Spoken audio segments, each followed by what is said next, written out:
Oras sa buong Pilipinas, 32 minuto makalipas ang ikasyam ng umaga at narito na muli ang mga balita sa oras na ito. Pilipinas at Indonesia lumagdana ng kasunduan hinggil sa pag-transfer kay Mary Jane Veloso. Pilipinas dapat nang bumalik sa jurisdiksyon ng ICC ayon sa isang kongresista. Regional Most Wanted Person huli sa Batangas City. Dalawang lalaki naman arestado matapos makuna ng mga baril at bala sa Mabini, Batangas. Joint investigation tungkol sa lambata sa karagatang sakop ng Lobo, Batangas isinagawa. At clean-up drive at tree planting activity isinagawa rin sa Batangas City.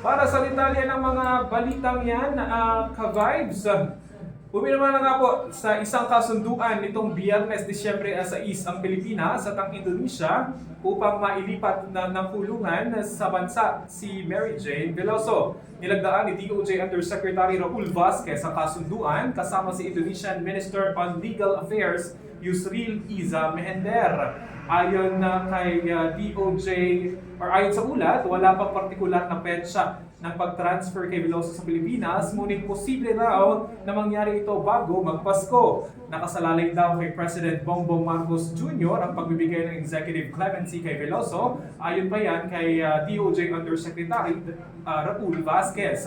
Matatandaan toong 2010 nang arestuhin si Veloso na ngayon ay 39 anyos at sinintensyahan ng parusang kamatayan noong 2015 dahil umano sa pagtatangkang pagdadala ng 2.6 kilo ng heroin sa Indonesia. Sa kanyang paglilitis, iginiit ni Veloso na nilinlang lamang daw siya at hindi niya alam na may droga sa loob ng maletang daladala niya patungong Indonesia na mula naman sa kanyang recruiter.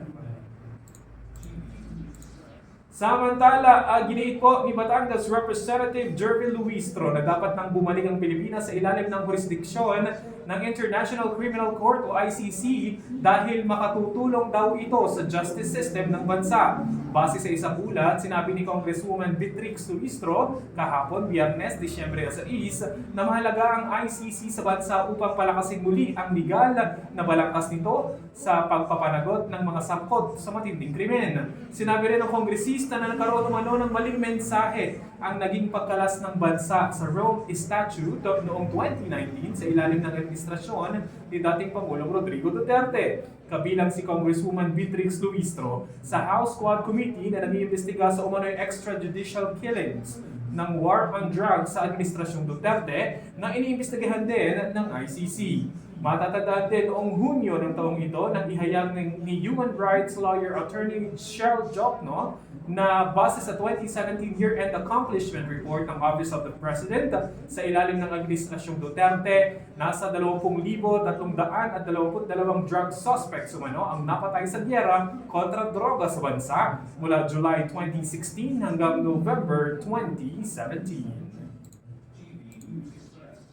Samantala mga ka-vibes, police report naman na huli sa isinagawang operasyon nitong pasado alas 8:25 ng gabi, Huwebes, Disyembre 5 ng Batangas Component City Police Station ang isang regional most wanted person. Ang suspect ay kinilalang si alias Wilbert, 23 anyos, isang construction worker at naninirahan sa barangay Saging, Dinalupihan, Bataan. Siya ay naaresto sa bisa ng warrant of arrest sa kasong rape na inilabas ng Regional Trial Court Branch 1 Family Court ng Batangas City noong September 2024 na walang inirekomendang piyansa. Sa kasalukuyan, ang suspect ay nasa Batangas Component City Police Station Custodial Facility para sa kaukulang disposisyon.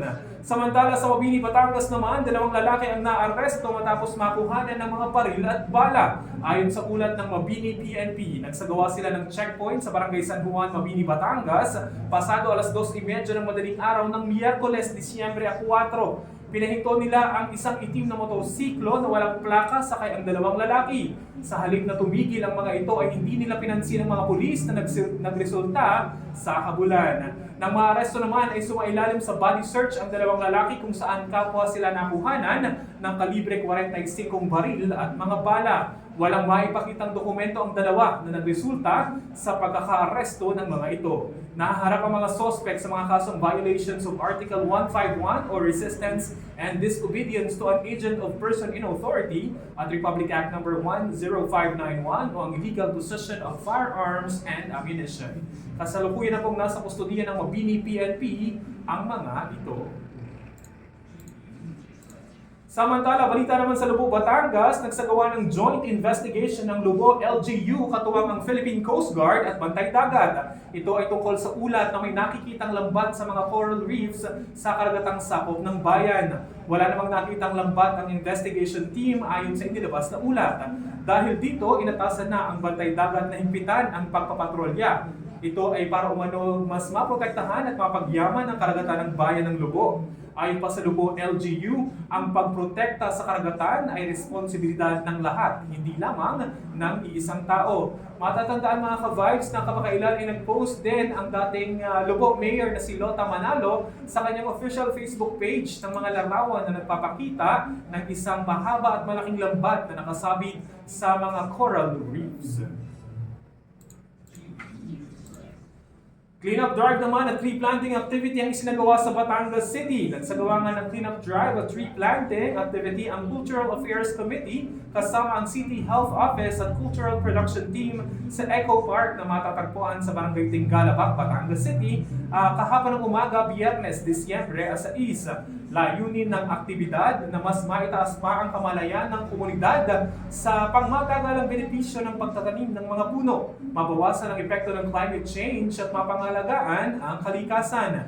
Nakiisa rin ang 20 kandidata ng Binibining Lungsod ng Batangas 2024 sa nasabing gawain. Nagtanim sila ng 20 sapling ng balikpitan at punong CR. Bukod sa tree planting at cleanup drive, naghagis din ng 100 bokashi balls ang mga kandidata sa Kalumpang River. Ang teknolohiyang bokashi ball ay nagmula po sa mga organic materials ng Japan na nakatutulong sa pagpapabuti ng kalidad ng tubig sa mga ilog, lawa at kanal. Pinipigilan din ito ang paglago ng mga algae at pagkalat ng bakterya at inaalis ang mga dumi sa tubig hanggang sa ito ay maging malinaw at malinis.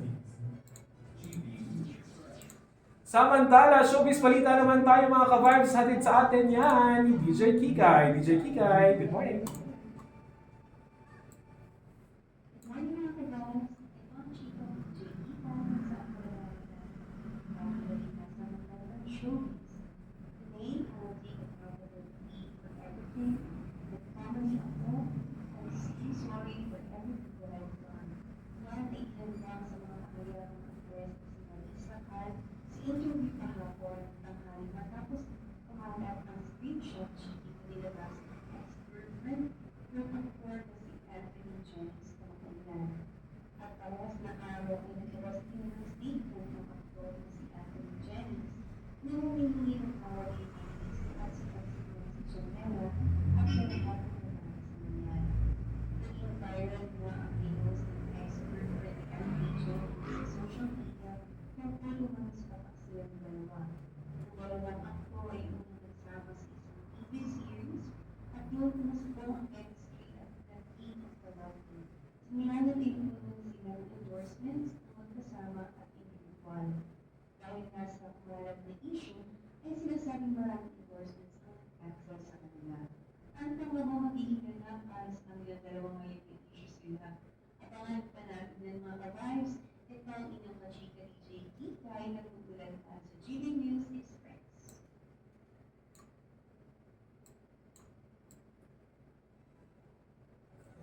Maraming salamat DJ Kiki sa balitang yan. At yan ang mga kabag sa mga balitang dapat niyong malaman ngayong umaga. Nakatutok dito lamang sa GB 99.9 para maging GB informed at GB updated sa mga kaganapan sa loob at labas ng lalawigan. Ako po ngayon naging tagapaghatid balita, inyong DJ Chewy Boy para sa GB News Express.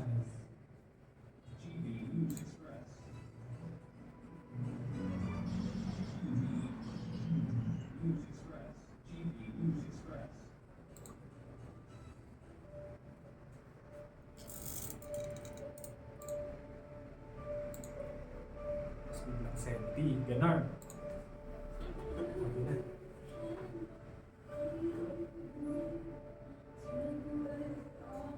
Try natin ang ating mga DJs na mag-news.